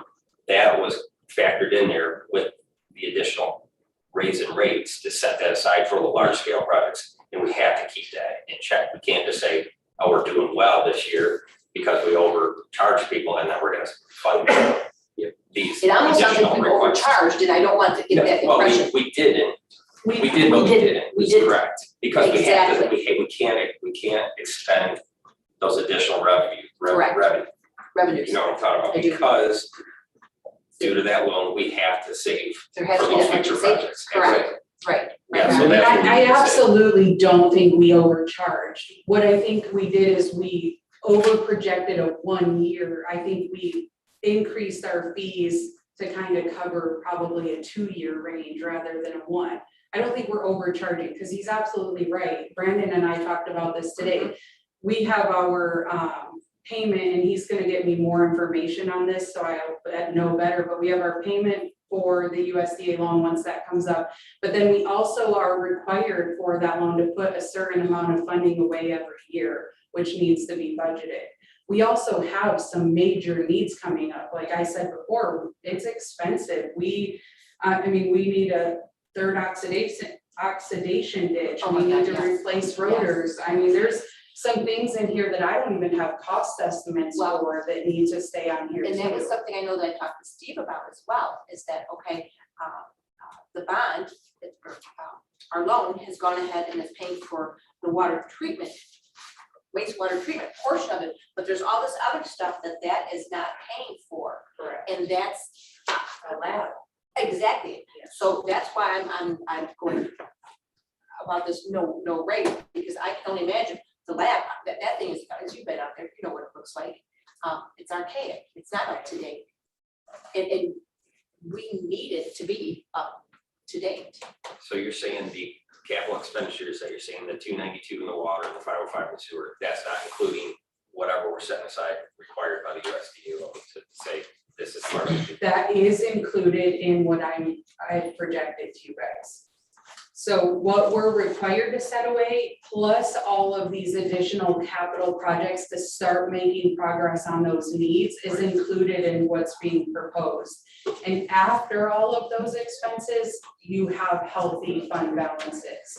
So that's where I don't disagree with what you're saying, Gwen, at all, but my dilemma is finding that balance where we're making sure that we're meeting our needs moving forward, but we're not overcharging people. I want to make sure that we're being fair. And that sort of validates us not raising them because we have those additional captures. Now we can do the improvements that we need to do without raising the rates to pay Well, for them. I'd like to hear what Steve has to say, of what he thinks we need out there at that facility for the lab. How much is the lab going to be? And again, this is just my very simple understanding, is that some of the material or some of the wastewater treatment plant, so that some things were put on the back burner because of the finances, that it's not, you know, what are those things called that we're having to pay every month, those little $3,000. They put the money to the side for in case we need to buy things. What's that called? You guys know, because I asked about it. Reserves. It's the reserves. You know how we have like 100 or 300,000 to the side, and if they need, we found out we need this, so then they take the money from that account.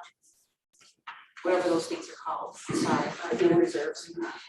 Anyhow, I guess From the Your loan? from the loan. Contingency. Contingencies, yeah, thank you. Oh. Okay, so you know how we keep doing those, okay, so we do these contingencies because, all right, let's just say the wastewater treatment plant ideally would have been, $10 million, okay? We had to scale it back. Right. Well, okay, so we had to scale it back. Well, what things had to get scaled back? Right. You know what I'm saying? The And then, windows, yeah. get the windows and silliness like that.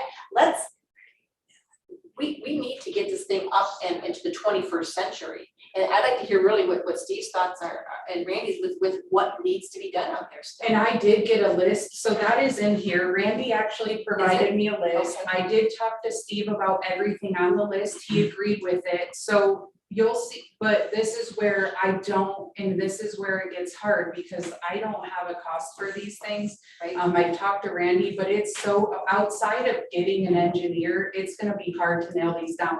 So that's where it says there's new lab, but you'll see there's no dollar amount Okay, because where again, yeah. it's in tab 13 under the sewer fund. I hate to say it, a 1% to 2% increase year after year is better than a gap year and then a 3, 4, 5% increase. Okay. I don't want to increase rates either.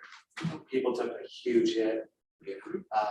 But if you look at surrounding communities, they almost build in a base of 2% to avoid those 4 or 5% jumps. And this is still an issue people approach me about, the water rates, and it's not going away, but we've got to continue to be proactive. Just a base of 1 to 2%, even if we put that money away and then not have to have a 3 or 4% increase in 2 to 3 years, I think is a to me is a pretty reasonable option. Yeah, doesn't have to be a big 3 or No, it 4%. doesn't, but it just, Something. Okay, I'm not finding it, Danielle. You guys see it? Where is it here? Where's the lab? Oh, wait, repair for that. so, there you go. All right, new lab. Oh, new lab. Oh, she's blank. I see. Yeah, and you'll see a couple items above Okay. that are blank too, but that list is from Randy and Steve. We've been having conversations Okay. about what else is needed to get this fully, So to the there is point that where third oxidation that you're talking about, the digester, the Correct. MCC, the new lab. Oh, yeah. And then Nora, you might be able to attest to this. These upgrades will save us money At the wastewater plant, at the water treatment plant. at the water treatment plant, yes, so your VFDs will. Right now, that's actually for 3 VFDs, so those will be my low service pumps, so that's what pulls the water in from the river. Right now, they just run, they can run at 330,000 gallons a minute. And all I do is I have a hand crank, so they run full bore and I'm telling it no, so I'm just getting the high pressure. VFDs will help us with that, with energy. The weir gate, we all know that monster is because of March, so we gotta fix that. The roof, we have that quote, 100,000 was 98,000, but that was with Brown and Sons. We bumped it up there a little bit because it has been a year and a half now, so we just wanna make sure with materials and all that lovely spike there, put a little jump there. Caustic storage, if I can increase my caustic storage, I can get better, trucking prices and chemical prices if I buy more. Right now, I'm only buying 32,000 pounds, which is not even half of a tanker, so they charge me more. So if I can get more space, I can get a better price on that, and I won't also be, right now, I'm worrying about every week and a half, so less trucking prices. The other ones, I mean, it's just time for pumps, and of course, the newer pumps are doing better than the older pumps I have, so another electrical. I mean, it's not enough savings to pay for themselves, but it is a savings. Yes. And it does make us more efficient, provide better service. So Yes, absolutely. we have to think about that investment as well. water and sewer is also heavily regulated, and we need to make sure that we're meeting those rules and regulations. We have on here as one of our, and it could be there, and I'm not seeing it, when the guys go, the guys don't have to go to the houses to get the meter reading. Radio read system, it does say pending cost analysis there because there is several different options or different levels to this, so it is on the plan. I actually will probably this upcoming year work on the different options, what the cost would be, what the savings, and then bring that to you guys to decide which route we want to go. Radio read is. Because we can do a fixed base station, we can do where they drive around in a car really quick with just a laptop that pulls the reads. There's some different things, different costs, different benefits to each thing. We'll have to talk about MXU or radio reads for each of the houses will have to be added. Those run about 115, so there's some different things, but that will come to you guys. And that's. And I did what put I'm it talking to about keep it on our with radar. the 1%/2% as James is suggesting. That will get us into the 21st century. That will save us time. That'll save us efficiency. That'll get us moving. Yeah, there's potential massive return on investment for that project. How much? It's so expensive though, I mean, I know. it's so expensive, we Mhm. priced We it out. have to know that ROI before we invest. Oh, absolutely, which is what. Yeah, and that's what I want to be able to bring to you guys. I mean, I can tell you 6.5 years ago, we paid $250,000 for a fixed space station. I mean, that was 6.5 years ago. Prices are significantly different today, so.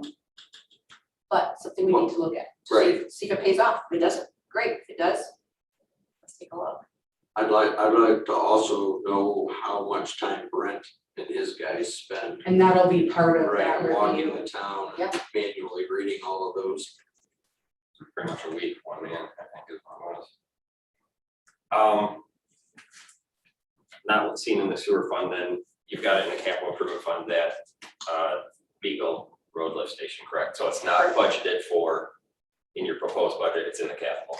It is in the proposed budget. It is in the Yep, proposed so if budget. it is in your capital improvement plan for 21-22, it is within the budget. So they Right. are, But I mean, if you but we go, have to pick and choose in here, right? You don't, anything that's in 2021, Is I'm good. proposing it's good to go. So if you go to the sewer fund, which is tab 8, so that one is under the sewer Yep. collection. And if you go towards the bottom, it's 597,552,970 capital improvement projects. There's the total amount, and then to the side, it lists every project that's funding. Now, if you look back, that ties to your capital improvement plan. So those numbers, 178. if those numbers will match if you compare the two of them, but they are within the budget. So the 21-22, it's in the budget. Correct. Anything that we would like to take a look at beyond that for 100,000 In general, in general? yes. I think that our water and sewer are pretty set. Yes, okay, got you there. Okay. All right, yep, all right, gotcha.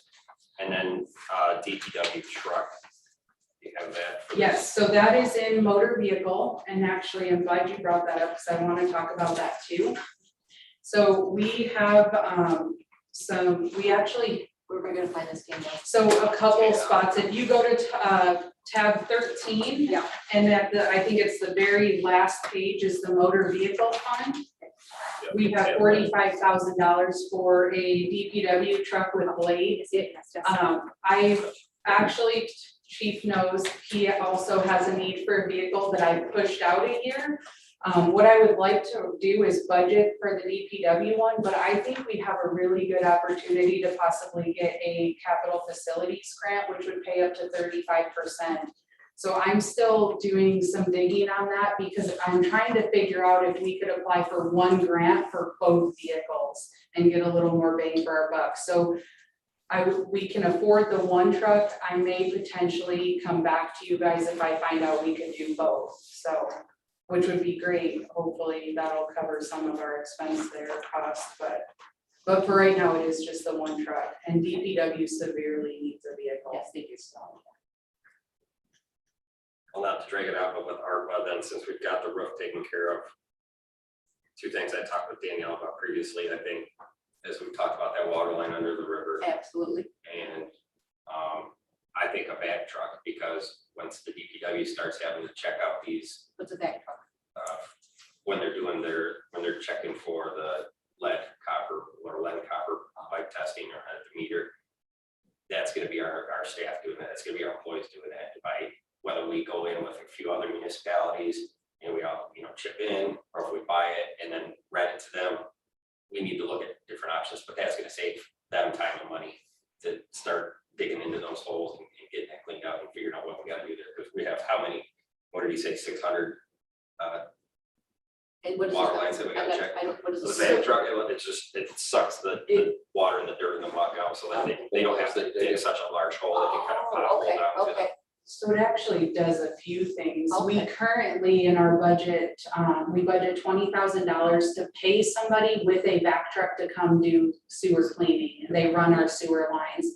So the back truck actually will allow you to hook up, clean water down the line, make sure that it's clear and there's not clogs, things like that. It'll also help so that you can hydro excavate. It makes it a lot safer and a lot faster. So you can actually use the water to dig up, and like Mike said, you could find the lead service lines a lot cheaper, more efficiently. I did put it in the capital plan. I actually have proposed to set money aside this budget year and then carry that forward and add to it next year, and to fund it that way. Again, we budget 20,000, so I also think maybe we lease it and we budget it within the 20,000 that we're already paying, and then our guys do our own sewer maintenance. I talked to Brent about that. He said that he absolutely thinks that that's something they can do. even more options outside of that. You can get a vac truck that you hook up a magnet that lifts up manholes, which is a safety thing so that you don't have guys out there breaking their backs trying to take manhole covers off. I'm not saying we have to go that extreme, but it is a piece of equipment that I agree would save us a lot of time. It would be a lot safer for our guys. Okay, We you had have, that problem. we did, yes. And I don't think that we need to, the scale that we had in Rollins was Right. pretty large. They have smaller, different versions. And I do think, like Mike said too, we have the ability where we could lease that out to some neighboring communities that maybe can't afford to purchase it, but then that helps us offset that cost a little bit too. Because it's not a piece of equipment that you would use year round, or probably year round, but not constantly. And speaking of, that's another thing, if we had a water break in the middle of winter, they can hydro excavate that instead of trying to break through all of that. And I mean, it is a really useful piece of equipment. It's also a very expensive piece of equipment, so. Like, what are you talking there? Depending on the size and depending if you go used or new, but if, it's, I mean, ranging anywhere from 160 to 325,000. And again, depending, they've got different sizes and models, different attachments that you can get, but they're beneficial. I mean, the plus side too is it would be really good for us to have a sewer maintenance plan and to make sure that we are cleaning out our lines to make sure that there's no blockages, that we're not getting root buildup. So there's, yeah, huge benefits. We're contracting with the county to do that right now. Is that who Lenawee County has a back truck? So I'm not sure if it's the county, but I think we're piggybacking off their price. I'll have to confirm that with Brent, if it's actually theirs or if we just piggyback off their service. Because I think they bid it out, I believe, and then we kind of jump on that. And I respect you, Jerry, for where you said, we should ask the public, what do we want to do with these funds are or whatnot. But I think with Brent knowing, I think with us knowing our history and where we need to be, again, it falls back to maintenance and stuff. People are gonna throw out, all, put that towards the wastewater treatment plant, I mean, that's just a drop in the bucket. But there's things that we need to do infrastructure wise now that we have it done, that we held off on. This is a one-time shot to actually finish those projects. I think that's where we should expend those funds. Right. I do. This is a nice presentation, Danielle. Yes, very. I mean, this makes sense. It's a lot of work. Thank you. Yes. First time. Yeah, it is a lot, but I'm actually glad that I'll be able to, I'm presenting a budget to you guys that I am feeling very good about. I'm feeling confident. Brandon everybody's been super huge help. I know Brandon and I have spent countless hours on this, so I'm glad that I get to start fresh with a budget that I was a part of too. And I think moving forward, we have a lot of potential to make some really good progress and get some things done, so. I would just gather that this is probably one of the most accurate budgets, the most detailed budgets that we've had in a long time, that we know it's, the numbers are being put into the true category.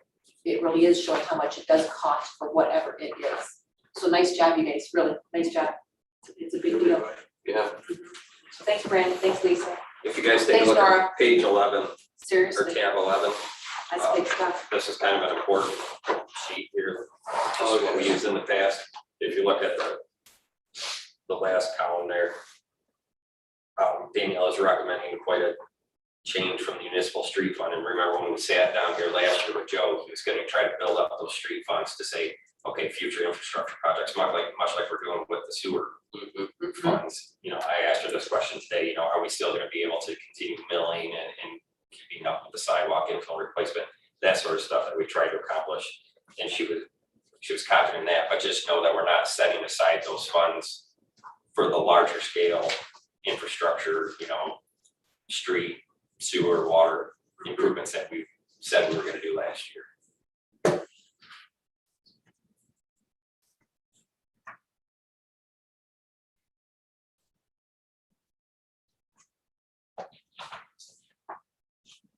So just to piggyback off of that a little bit, I am proposing that we do what I'm gonna call a strategic fund balance pull from municipal streets. With that being said, I think that the village has done a phenomenal job at maintaining our streets in a condition that honestly, our worst street is not as good as our best street in a lot of communities. So we need to maintain that. And again, going back to what has been budgeted, we have crack filling, we have paving, I'm proposing that we continue to do all of those projects, even after doing that strategic fund balance full. So I do want to assure you guys that those projects are still going to move forward. This is something I talked to Brent about as well. I mean, we need to continue doing those different mill and overlay projects to make sure our roads don't get to a point where we're doing full rebuilds. Now, we will get to that point because of the water and sewer below it, but not because of the actual pavement itself. But there are wish lists, North Lane, Cherry, things like that, where we would like to do curb gutter and replace the infrastructure underneath as well. Sure, I lost one. Attorney fees, we're presenting a large scale difference, are pretty much the same. I know we're gonna kind of go every other meeting to try to cut costs, but we know historically we've been pretty reasonable with the attorney costs, and I see that only growing in the future. Yeah. Did you recommend any kind of uptick in that, or? So that was the one I mentioned at the beginning that I have left that status quo but I do agree, and this is something I thought about, Brandon and I have talked about. I don't know what to put in there, and that's why I think, so I've left it. This is significant, or it's not, but it is more than what we've paid in the past. Where do I find this, you guys? What page are we on? So this is under tab 2, and it's Department 203 attorney. Okay, thanks. So it's more than what we've spent in the past. I do have concerns as well that it's not enough, but I have a hard time telling you accurately what that is until we get that proposal out, which again, my plan is to have the request for proposals completed this week so that we can get that out and I can bring that to you guys. So my understanding is there was a legal committee established by you guys, and I have the names in my office. I apologize, I don't remember which ones right now. So I was gonna get the proposal, send it to that committee, have them look at it, get it out and get it to you guys. So that will be at that time when we're evaluating the proposals, we're gonna have to factor in cost and see if there's gonna need to be adjustments. Okay. I can't tell you what that'll be, I just don't know. So at this point, like I said, I've left it, which is over budgeted from the past, but I don't know if it'll be enough. I would agree with what you've just said. It's over budgeted. I don't know if it'll be enough. As we're running with our ordinances and Generac, those things we need to clean up, it's gonna take some money. Yeah. I understand. Yeah, so I can fix them. Do you want to put our names in, they wrote mine? So, yeah, if you want Yeah. to, just, maybe on the letter or something Yeah. will work. Okay. How are you guys feeling? Do you feel like we need Wednesday's meeting? Do you guys have things, we will just kind of timeline moving forward? I will actually have a fee schedule, brought to you on the 13th of September. And then the budget, we are going to have our public hearing and budget adoption on the 27th of September. And any ordinance changes that would be required with that at the same time. But that's kind of the plan moving forward. Planning Commission will, we're closed on Labor Day, so they're scheduled to meet the Tuesday after. They'll review the capital improvement plan. But that's kind of moving forward, but I'm open to Wednesday, whatever you guys want to do, just so we can make sure we get the information out there. I won't be here Wednesday, I've got open house, but I would like to have something from you on the 13th regarding the water sewer rates. And that'll be included in the fee. Okay, that's right, okay, that's right. Schedule. Okay. Yes, Thank you. and I'll have some good information for you guys at that meeting. Not to drag it out, but the one thing I recommend with Wages, just continue to talk with our department heads, you know, like chief, he's got officers that have blown out their vacation time that they can't use it, you know what I mean? We're paying overtime. You know, can we look at other options, comp time, whatever, you know, ways to minimize their payout or ways to pay them out but not pay overtime? Just what are our options in order to try and keep those costs down? Because I know, number one, they deserve to use their vacation, but also, you know, it's a struggle. I don't want to pay overtime or whatever else that we need to if we don't have to. We could just make more bread. I think once we get the 6th position filled, we're gonna be in good shape again. That was the reason, that was one of the reasons we went with the 6th officer when we had that years ago, was because we were trying to cover 24/7 with just the 5 people.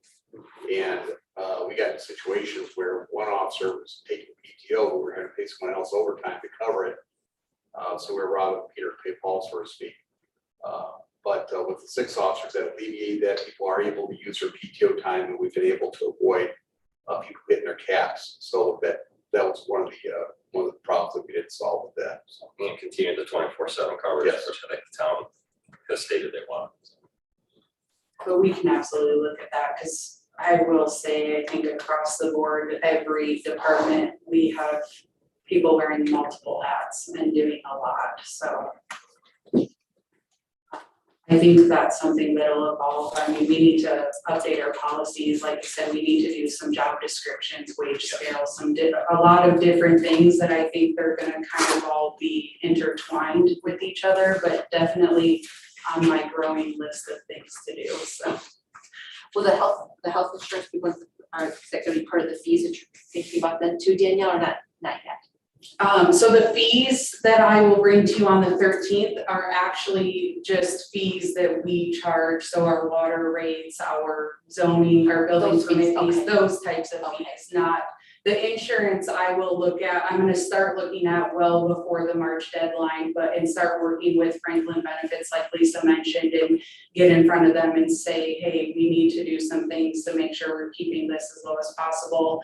I've applied for our insurance renewal through Michigan Municipal League, so I've been talking to them quite a bit, so that'll be coming to you guys pretty soon. In fact, I believe that starts October 1st again, and runs with our fiscal year. So I actually was gonna email her today and never did get to it. So that'll be coming soon for our actual like village insurance. But those are things that I'll bring back to you guys, and you'll be a part of that discussion. Sounds good. Thank you. Yes. Nice work. So no Wednesday? Very nice job.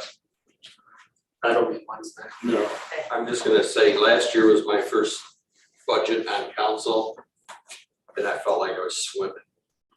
Tonight, I had my life rig on, and it was just fun. It was good, Danielle, thank Well, you. guys, it was not just me, it was the whole team, so. And Brandon and Lisa. I mean, department head, everybody contributed to this budget, so.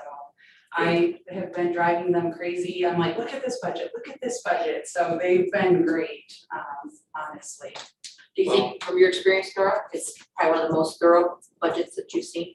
Yes, there was things that, I mean, even just talking to Kip normally like I do, he always wished he had his hands in certain things, and now I'm able to put my hands in there and know what's going on, what we're spending. He never knew.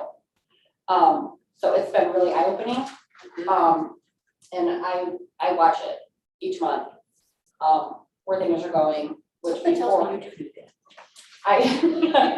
I drive like crazy. I'm like, hey, but yeah, he never got to do that. He didn't know what was coming in from the water vendor. Monthly I get from Brandon a report, and here's those bills that I paid, and so it's nice to be able to do that, because we didn't have that opportunity before. It was kind of somebody held the purse strings and they said yes or no, and that was it. But now it's nice to be able to, like I would say, if we had that $72,000, we weren't doing that project. Hey, but let's get that new water vendor upgraded. We can use that money for that. Like before, that was kind of like let's set it there for safety. So it's been nice to be able to do that. Good. So 2 things to chew on though, utility rates and the capital improvement. right? That's what you want. Yes. Yeah, and I'll give you guys some information in my weekly email, what I find out on the utility rates. Like I said, that'll be coming to you guys the 13th, and definitely get me some feedback on what projects you feel like we really need to move forward this year. Again, make sure we gotta stay within that 100 or less. So just kind of think about that and let me know what your thoughts are there. I love seeing that capital improvement, we can see what's being done, beautiful. And it definitely, if I'm missing something there, I try to every time, like I said, write something down, but I'm sure I'm missing things, so let me know.